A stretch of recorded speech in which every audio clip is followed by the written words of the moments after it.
పెద్దల సభ అయిన శాసన మండలిలో ఈ రాష్ట్రంలో జరుగుతున్నటువంటి అక్రమాల మీద, అన్యాయాల మీద, దుర్మార్గాల మీద, ప్రజా సమస్యల మీద చర్చించాల్సినటువంటి బాధ్యత మా మీద ఉంది. ఇవాళ కంచె చేను వేసినట్టు మంత్రివర్గంలో ఉన్న వ్యక్తి అక్రమ మైనింగ్కు పాల్పడుతూ పట్టపగలు దొరికిపోతే సాంకేతిక ఆధారాలతో సహా శాసనసభలో ఆధారాలను ప్రవేశపెట్టి నిలదీస్తే ఈ ప్రభుత్వం సిగ్గు లేకుండా అక్కడ అసెంబ్లీలో శాసనసభ్యులను సస్పెండ్ చేసింది. ఇదేమిటని మేము ఇవాళ మండలిలో ప్రశ్నిస్తే మీరు ప్రశ్నించడానికి వీల్లేదంటున్నారు. అంటే మేము ఏం చేయాలి?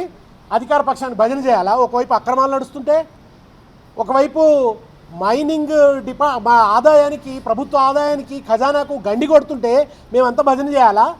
మేము ఏం చేయాలి? ప్రతిపక్షంగా మేము ఇవాళ నిలదీస్తే చాలా దుర్మార్గంగా మా అందరినీ కూడా మార్షల్స్ చేత ఎత్తిపారేయించారు. మహిళా మార్షల్స్ని మాకు అడ్డం పెడుతున్నారు. మహిళలు ఎవరు లేరు ఎమ్మెల్సీలుగా. అరే ఇదేవి అప్రజాస్వామికమైనటువంటి వైఖరి. మహిళా మార్షల్స్ని మాకు అడ్డంగా పెడుతున్నారు. మమ్మల్ని ప్రశ్నించనివ్వటం లేదు, మాకు మైక్ ఇవ్వటం లేదు. మా మండలి మా ఎల్ఓపి గారు మైక్ అడిగితే ఆయనకు మైక్ ఇవ్వలేదు. పైగా శాసనసభ వ్యవహారాల శాఖ మంత్రి వచ్చి ఏమంటారంటే శాసనసభ సంఘాలకు విలువ లేదు అంటారు. ఇంతకంటే విచిత్రం ఇంకేమైనా ఉంటుందా? స్వయంగా శాసనసభ వ్యవహారాల శాఖ మంత్రి శాసనసభా సంఘానికి విలువ లేదంటారు. వాటి శిక్షించే అధికారం లేదని ముఖ్యమంత్రి అంటాడు. మరి కమిషన్లు వేశారు కదా, కమిషన్లకు శిక్షించే అధికారం ఉంటుందా? ఎందుకు కమిషన్లు వేశారు? కమిషన్ల చేత నిగ్గుదేల్చడానికి ఎందుకు ప్రయత్నించారు? ఎందుకు మీరు వెనకంజ వేస్తున్నారు? శాసనసభా సంఘం వేయడానికి లేదా సిట్టింగ్ జడ్జితో విచారణ జరిపించడానికి ఎందుకు వెనకంజ వేస్తున్నారు?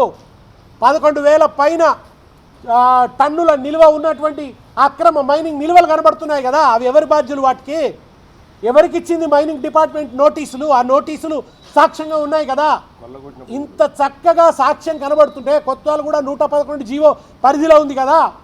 పొల్యూషన్ బోర్డు అభ్యంతరాలు చెప్పింది కదా, ఏ అనుమతులు లేవు కదా, ఏ రకమైన అసలు కనీసం కరెంట్ కనెక్షన్ కూడా లేకుండా డీజిల్ మోటార్లు పెట్టి అక్రమ మైనింగ్ జరిపిస్తుంటే యథేచ్ఛగా ముఖ్యమంత్రి గారు దాన్ని నడిపించుకోండి అంటున్నారు. అంటే ఇవాళ ఏమిటి?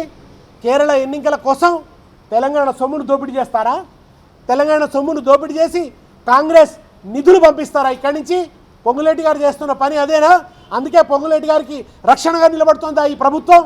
ఈ అక్రమార్కులు ఈ పరిపాలన దీన్ని మార్పు అంటారా? దీన్ని ప్రజాపాలన అంటారా?